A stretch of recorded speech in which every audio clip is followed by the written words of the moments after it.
ವಸತಿ ಇಲಾಖೆ ಕರ್ನಾಟಕ ಗೃಹ ಮಂಡಳಿ ಜಂಟಿಯಾಗಿ ಬೆಂಗಳೂರಿನ ಸೂರ್ಯನಗರದ ಅಂತಾರಾಷ್ಟ್ರೀಯ ಕ್ರಿಕೆಟ್ ಕ್ರೀಡಾಂಗಣಕ್ಕೆ ಮುಖ್ಯಮಂತ್ರಿ ಸಿದ್ದರಾಮಯ್ಯ ಶಂಕುಸ್ಥಾಪನೆ ನೆರವೇರಿಸಿದರು.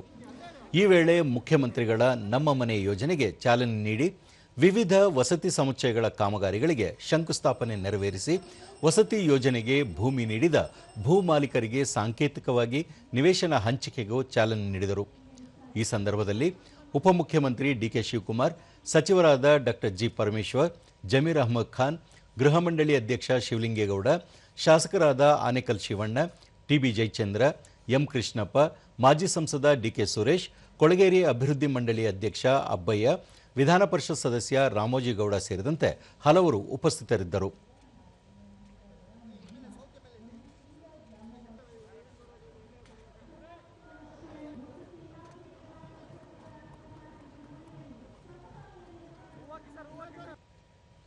ಬಳಿಕ ಸಿದ್ದರಾಮಯ್ಯ ಬೆಂಗಳೂರಿನಲ್ಲಿ ಅಂತಾರಾಷ್ಟ್ರೀಯ ಗುಣಮಟ್ಟದ ಕ್ರೀಡಾಂಗಣ ನಿರ್ಮಾಣ ಆರಂಭಿಸಿದ್ದು, ಈ ಮೂಲಕ ಕ್ರೀಡೆ, ಪ್ರವಾಸೋದ್ಯಮ, ಉದ್ಯೋಗ ಸೃಷ್ಟಿ, ಆರ್ಥಿಕ ಬೆಳವಣಿಗೆ ಸೇರಿ ಎಲ್ಲ ದೃಷ್ಟಿಯಿಂದಲೂ ಸಮಗ್ರ ಅಭಿವೃದ್ಧಿಗೆ ಸರ್ಕಾರ ಬದ್ಧವಾಗಿದೆ ಎಂದು ಹೇಳಿದರು.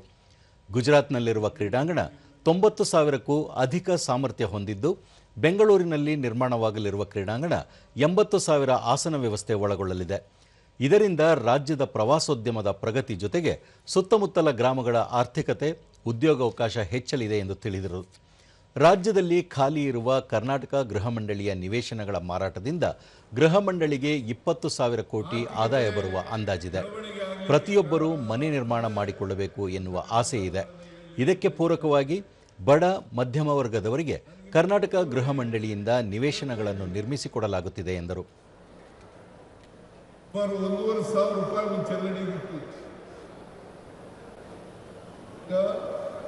4,000ರಿಂದ 5,000 ರೂಪಾಯಿ ಒಂದು ಚರಂಡಿಗೆ ಏನಿದೆ ಅಂತಂದ್ರೆ, ಇದಕ್ಕೆ ಅಂತಾರಾಷ್ಟ್ರೀಯ ಕ್ರೀಡಾಂಗಣ ಆನೇಕಲ್ ತಾಲೂಕಿನಲ್ಲಿ ಬರ್ತಾ ಇರತಕ್ಕಂಥದ್ದು, ನಿರ್ಮಾಣ ಆಗ್ತಾ ಇರ್ತಕ್ಕಂಥದ್ದು ಅಂತಕ್ಕಂಥ ಮಾತುಗಳನ್ನ ಹೇಳಲಿಕ್ಕೆ ಬಯಸ್ತಾ ಇದ್ದೇನೆ.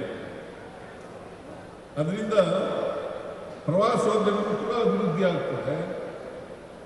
ಜೊತೆಗೆ ಈ ಭಾಗದಲ್ಲಿ ಆರ್ಥಿಕ ಬೆಳವಣಿಗೆನೂ ಕೂಡ ಆಗ್ತದೆ, ಉದ್ಯೋಗನೂ ಕೂಡ ಸೃಷ್ಟಿ ಆಗ್ತದೆ ಅಂತಕ್ಕಂಥ ಮಾತುಗಳನ್ನು ತಿಳಿಸಲಿಕ್ಕೆ ನಾನು ಇಚ್ಛೆ ಪಡ್ತಾ ಇದ್ದೇನೆ.